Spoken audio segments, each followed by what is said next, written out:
Un mensaje para hoy. Un mensaje para hoy. Esta hermosa mañana, Señor, que nos has dado, Señor, bendigo a tu pueblo, apresura tu reino, en el nombre de Jesús. Amén y amén. Gloria a Dios. Como les estaba diciendo, Jesús vino y cambió todo, todo en los cielos y en la tierra. Todo se lo debemos a Él. Y Él nos dio esa autoridad y ese poder para que en su nombre nosotros como creyentes y como iglesia del Señor estableciéramos gobierno en esta tierra. Y a veces nos preguntamos que no se ven los cambios que quisiéramos ver en esta tierra, pero eso no quita que el poder y la autoridad es de Él y viene de Él, y nosotros por fe obramos. Todo lo que hacemos es por fe.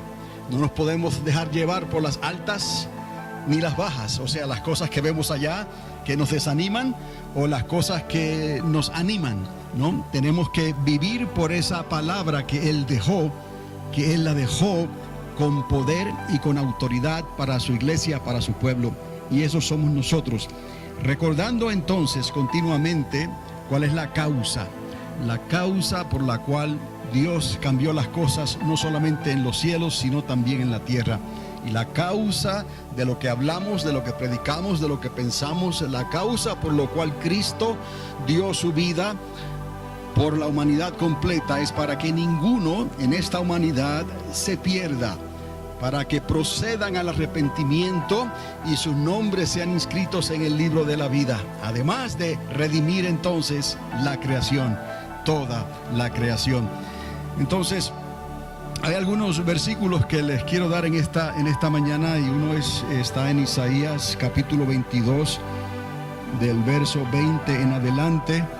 Luego estaremos yendo a Efesios capítulo 6, del verso 13 al 18.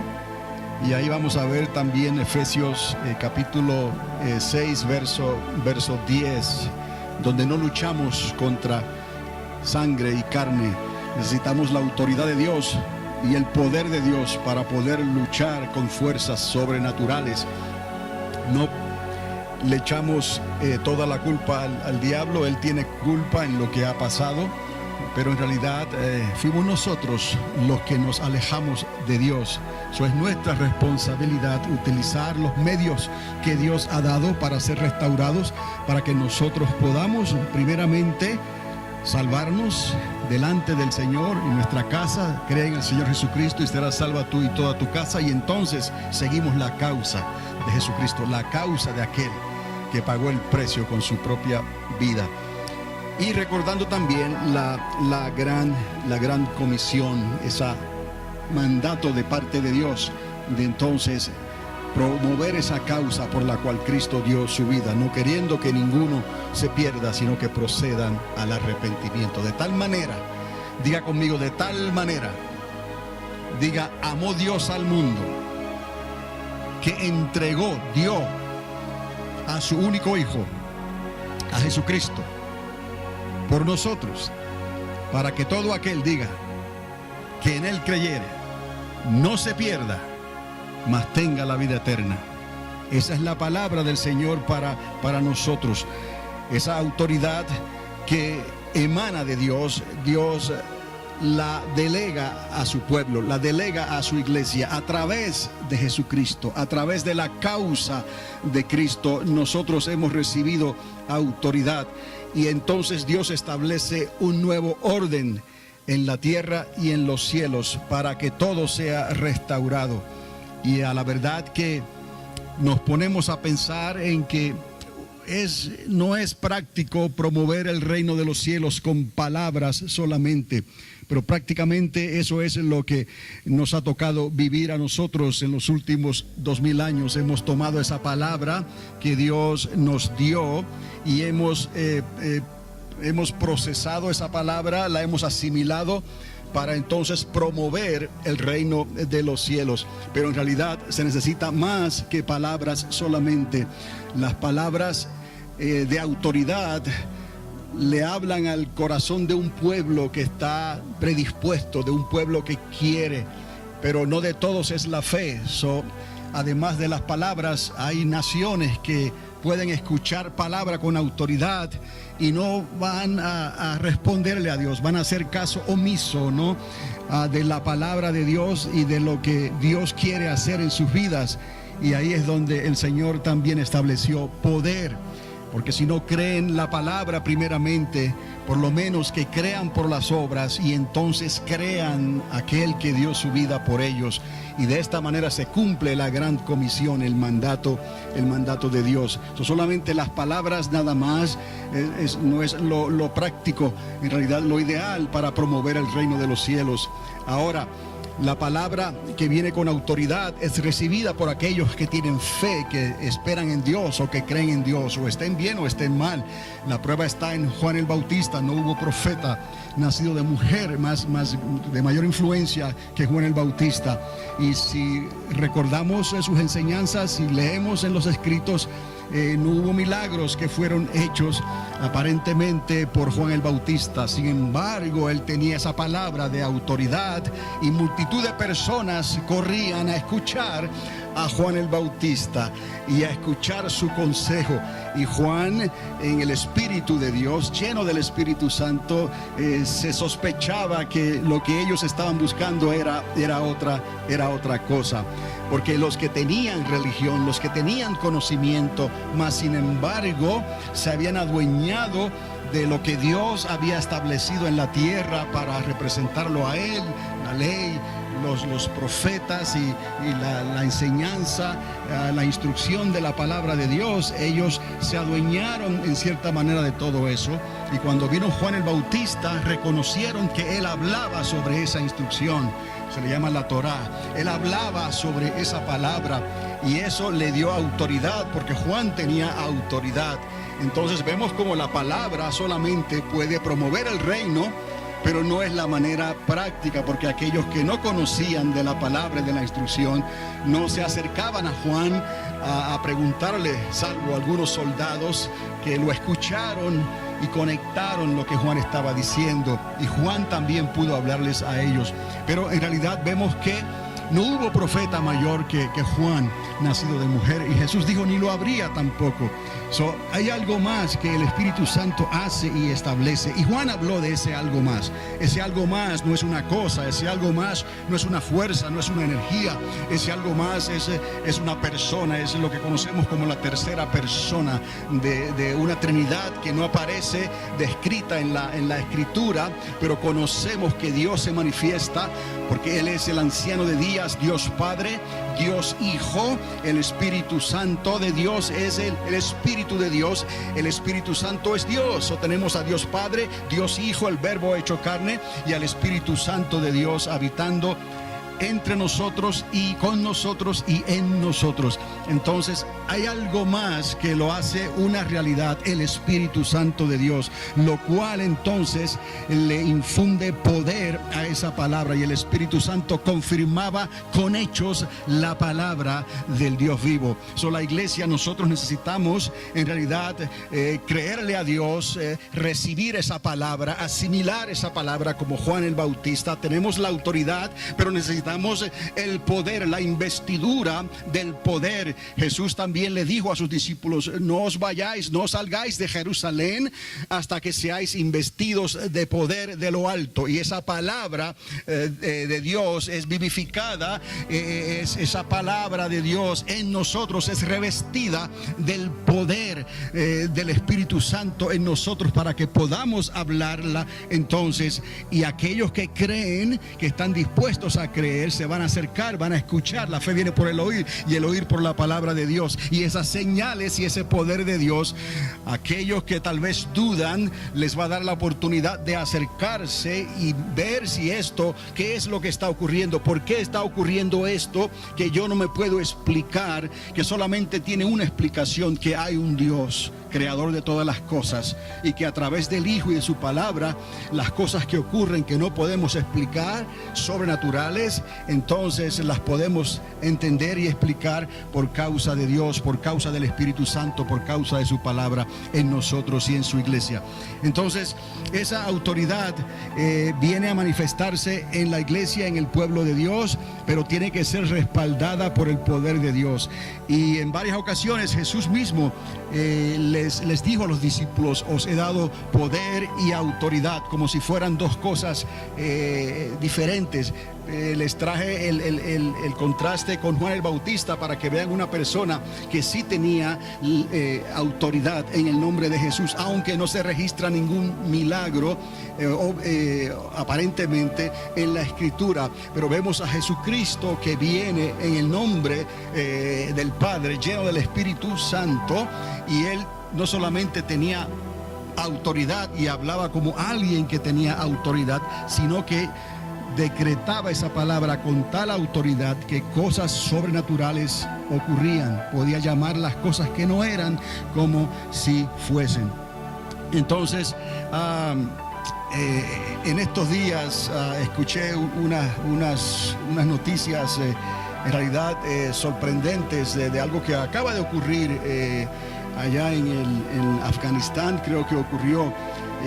Es algo que en nuestra cultura esto no tiene sentido, pero alguien puede decir: oh, ellos tienen autoridad. ¿Será eso autoridad lo que el talibán hace, por ejemplo, en un caso de una mujer específica? Que parece ser que había dos generales militares que estaban relacionados con ella, con la misma mujer, y en vez de arreglar ellos quién es el que verdaderamente hace la diferencia con esta mujer, por ellos arreglar la cara tal vez y quedar bien, ¿sabe lo que hacen? En menos de una hora, usando la ley del talibán, la Sharia, usando eso, la sentencian, la juzgan y la fusilan en cuestión de una hora, y creo que recibió 9 balazos, 9 tiros, y ella no pudo ni siquiera defenderse. Esa es su autoridad. Y vemos, eso es un caso que se ha difundido recientemente. Pero cuántos casos están ocurriendo donde algo que parece autoridad en realidad no es autoridad, es un abuso de los derechos de todo ser humano. Es un abuso delante de Dios y delante de la sociedad hacer tal cosa. A veces podemos definir la autoridad con algo que alguien tiene ese poder y otros no lo tienen para hacerlo y quedar impunes, no tienen que darle cuenta a nadie. Entonces, pero en realidad eso no es autoridad. La única autoridad verdadera es la autoridad que viene de Dios. Y reconocemos que aún Pilato, él creyendo que él tenía la suma autoridad de la vida y la muerte delante de Jesús, usted conoce la historia.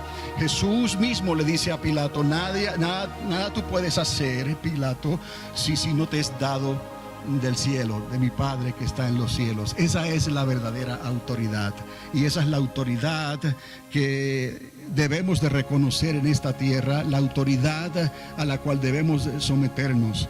Y entonces, si pensamos de esa manera, estamos entendiendo entonces los propósitos de Dios. No todo lo que se llama autoridad allá afuera es una autoridad legítima, pero podemos pensar en los gobiernos, si tienen cierta autoridad, porque Dios permitió que se establecieran los gobiernos para que hubiera orden. Entonces podemos ver también que el uniforme de una persona que trabaja para el gobierno, digamos en este caso, le conlleva cierto grado de autoridad. Lleva un uniforme, lleva armas, eso es autoridad. Pero reconozcamos y recordemos siempre que la verdadera autoridad viene de Dios, y esa autoridad es justa. Esa autoridad la vamos a ver en la vestimenta de la armadura de Dios. Cuando lleguemos ahí a Efesios capítulo 6 del 13 al 18, vamos a ver esa armadura de Dios. Y a veces quizás se sorprenda a usted cómo es que somos soldados, cómo es que tenemos un uniforme, cómo es que tenemos espada. Y sin embargo, lo que Dios nos pide que hagamos no tiene sentido a veces, porque si tenemos una espada, ¿para qué la queremos? Si tenemos un uniforme, ¿para qué la queremos? Si tenemos autoridad y tenemos poder, ¿para qué queremos eso? Y nos sorprendemos con lo que Dios espera de nosotros. Pero antes de llegar ahí, vamos a ir a Isaías capítulo 22 y vamos a leer esta historia. Está en un trasfondo de los reyes de Israel, pero obviamente aquí hay una palabra profética. Cuando leemos esto, se está refiriendo al hijo de David, se está refiriendo a Jesucristo, se está refiriendo a aquel a quien se le dio la autoridad, no solamente en los cielos, sino también en la tierra. Aquel que se le dio la autoridad para que Él decretara todas las cosas se someten a Él, a Jesús de Nazaret, porque Él dio su vida. Delante de Él toda rodilla se doblará, delante de Él toda lengua confesará su nombre. Vamos a remontarnos aquí a los días de Eliakim, en el verso 20 del capítulo 22 de Isaías.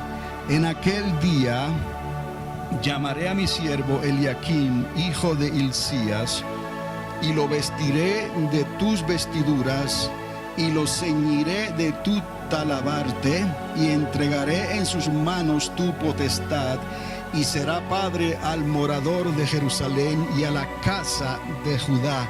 Aquí vemos cómo Dios está hablando de un nuevo orden. Él va a quitar algo que ya estaba establecido y no resultó favorablemente, no se sometió a Dios como Dios quería, no obedeció a Dios, no hizo las cosas que Dios quería que hicieran, y Dios va a quitar ese orden.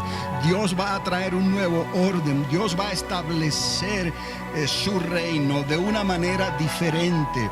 En aquel entonces las observanzas de la ley, de los mandamientos, le parecía dificultuosa y pesada a muchos, y aún así Dios le dio profetas, Dios le dio de su Espíritu Santo para que ellos pudieran servirle, pero ellos resistieron al Espíritu de Dios, ellos resistieron a Dios e hicieron conforme a sus corazones, y Dios quitó ese sistema, ¿no? Y entonces Dios estableció algo nuevo, diferente. Y aquí, cuando digo sistema, estoy hablando de aquellos a quienes se le dio la responsabilidad de promover ese sistema. No es que la instrucción estuviera defectuosa, no es que la ley estuviera defectuosa, no es que las cosas que Dios estableció estuvieran defectuosas, no. Eso que Dios estableció vino a ser sombra de lo que vendría más adelante. Vea la sombra como lo que Dios estableció quedó en esa sombra, y luego Dios trajo la luz que lo reveló todo. En Cristo Jesús Dios trajo el nuevo orden, pero ese nuevo orden iba a trabajar en una tierra, en un sistema que estaba corrupto. Entonces Dios decreta autoridad para que ese nuevo orden sea establecido, y decreta poder. Pero sin Jesucristo no hubiera ocurrido el nuevo orden, ni la autoridad, ni el poder de Dios manifestada a la humanidad a través de su pueblo, de la iglesia de Jesucristo. Entonces vemos aquí que ya Dios, proféticamente hablando, Él está proyectando ese nuevo orden y hablando de Jesucristo sin mencionar su nombre, salvo que menciona al hijo de David. Vamos a ver lo que dice aquí el profeta. Dice, y pondré, en el verso 22, y pondré la llave de la casa de David sobre su hombro, y abrirá y nadie cerrará, y cerrará y nadie abrirá. Eso es autoridad. Una persona que tiene las llaves de un lugar importante, y ese lugar importante tiene que abrir a cierta hora, y los que van a entrar ahí ricos, pobres, no importa, dependen de que el lugar sea abierto para que ellos puedan entrar en ese lugar y reciban lo que ellos necesitan.